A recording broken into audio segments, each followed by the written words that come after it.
Hey everyone, welcome back to my channel. Today I'm going to be answering one of my most asked questions on Instagram, which is where do I get my figures? For those of you who don't know me from Instagram, I am a miniature toy photographer, and here is my feed from Instagram. Here are some of my shots. The figures that I use are for model trains, actually, for model trains like this one. And the figures are kind of used to populate the train set or the model train and just make it look lived in and populated and much more realistic. The figures that I use personally are at HO scale, so they're about the size of your thumbnail, and that means they're about the 1/87th the size of a person. One of my favorite brands is Pressure. Like everything, it has pros and cons. The pros are that they are very good quality, so that means that when you're taking a picture of them, the figures, they look really good close up. Like no matter how close you get, they're going to look good. Also, they have a very wide selection of figures for you to pick from, so you can find pretty much anything you can think of. Another pro is that they have a good selection of size sets you can get, meaning you can get sets that have a few more figures in them, like 6 or 7 or so, to sets where it's not even a set, it's just one figure alone. And so that really helps if you're doing this on a budget, because I don't know of another brand that has it where you can buy just one single figure at a time. One of the cons though is that they're not widely sold in stores, so sometimes they're really hard to find if you're trying to find a figure day of and not have to order it, which really personally hasn't been a huge problem for me, but it has been a little annoying at times. Another con is that they don't have a lot of sets with vehicles. The sets are basically normally just the people and maybe a few little accessories like some traffic cones or something small like that, nothing big like a logging truck or something. My other favorite brand is Woodland Scenics, this one here.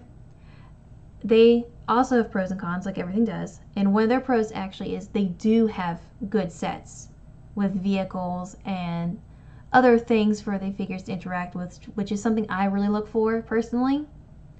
They're also pretty good quality, not as good as Pressure, but they're still pretty good. One of my favorites. Another pro is they are widely sold.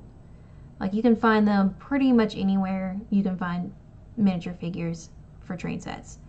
I've bought a set at like Hobby Lobby, so you can pretty much find them anywhere if you want figures right now, don't want to have to wait for them to ship. One of the downsides though is that they're not always super well painted, to where when you zoom in on them, like for a photo, they don't look quite right. Like it's not a deal breaker or anything, but it's not pristine. And so sometimes you have to go in and fix them a little bit, which isn't a big deal. If you have the paint there, which is an extra expense, but if you have the paint, you can go ahead and fix them. It's no big deal. Now, I usually don't buy the figures from the actual company's websites though, because typically they're sold out of everything. So what I normally do is I go to sites like Amazon or eBay to find them. So I normally go to Amazon first. Amazon is my first pick because it has a very good selection of figures. I have figured out that for search terms, for finding them, it's better to have the actual brand you're looking for in the search terms. Right here, I have just Pressure, and you can see here it has a really good selection of variety, different kinds of things. Get some figures here, and then you have animals, and then you have carts and boats. It's a very good selection. You also get economy packs, which are pretty good. That's a way to really narrow down your search. You can also just leave out the brand, but then you're going to get figures where it's not a reliable brand really, or one that typically doesn't do as clean of work, and so you're running a risk of getting figures that you wouldn't be able to use for a photo. I mean, they're good for like a model train or something because they're not made to be seen up close. They're made to be seen far away, and so it doesn't really matter. So if you're getting them for a model train, then that's fine. Another site I use a lot, of course, is eBay. And here I've also put Woodland Scenics in the search bar up here because once again, that really helps finding the better quality figures. Also, it really lets the, like, you're not going to get as many random things. Let's see if I search without it. It's actually not too bad really, but you still get some of these sponsored posts here that aren't very relevant, and they're not like I was saying, not the best quality. Yeah, like that. But you can search without the brand in it. But this is the search term that I use the most, would be just HO scale figures. And then you see here, you click here, you can see all the different examples of things you could use. Here's another brand that I do like.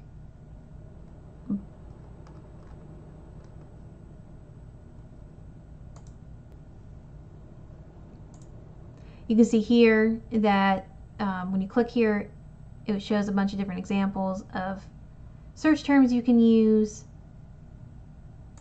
that will help you find what you're looking for.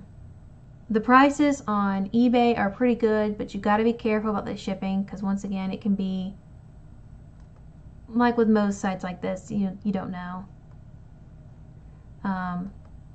You also need to make sure you use a seller that has a good rating, because I've been gypped a few times. Typically what I look for in figure, as I was saying a little bit earlier, is that I'm looking for one where they're doing something, some kind of action, so they're interacting with the prop that I'm using in my photo, because I feel like that it's just a better photo, a little more visually interesting, and tells a better story overall. I'm also looking for a really good quality so that when I zoom in, it still looks good. Because I don't want to zoom in and it just be a blob of colors on some plastic. I want it to look like a person. You can get some of the figures unpainted, as I'll say, I think I mentioned before. However, you have to have the money to also have all of the supplies to paint them. And honestly, that adds up, and I feel like really in the end, the unpainted ones are a little more expensive because of you have to pay for all the brushes and all the paints and everything of that nature as well. And that just really adds up after a while. So that's why I typically get the painted ones.